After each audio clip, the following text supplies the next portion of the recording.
അട്ടപ്പാടിയിലെ പ്രശ്നങ്ങൾ പരിഹരിക്കണമെന്നാവശ്യപ്പെട്ട് CPI സംസ്ഥാന കൗൺസിൽ അംഗം ഈശ്വരി രേഷൻ 4 ദിവസമായി നടത്തിവന്ന നിരാഹാര സമരം അവസാനിപ്പിച്ചു. സമരക്കാർ ഉന്നയിച്ച ആവശ്യങ്ങൾ സർക്കാർ അംഗീകരിച്ചതിനെ തുടർന്നാണ് സമരം പിൻവലിച്ചത്.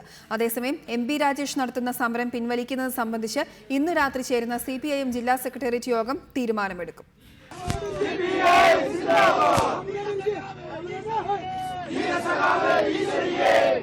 അട്ടപ്പാടിയിൽ കേന്ദ്ര സംസ്ഥാന സർക്കാരുകൾ നടപ്പിലാക്കുന്ന പദ്ധതികൾ വിലയിരുത്താൻ മോണിറ്ററിംഗ് സമിതി രൂപീകരിക്കാനും സ്പെഷ്യൽ ഓഫീസറെ നിയമിക്കാനും ഉൾപ്പെടെ സമരക്കാർ ഉന്നയിച്ച പ്രധാന ആവശ്യങ്ങളെല്ലാം സർക്കാർ അംഗീകരിച്ചതോടെയാണ് 4 ദിവസമായി നടത്തിവന്ന നിരാഹാര സമരം CPI നേതാവ് ഈശ്വരി രേഷൻ അവസാനിപ്പിച്ചത്.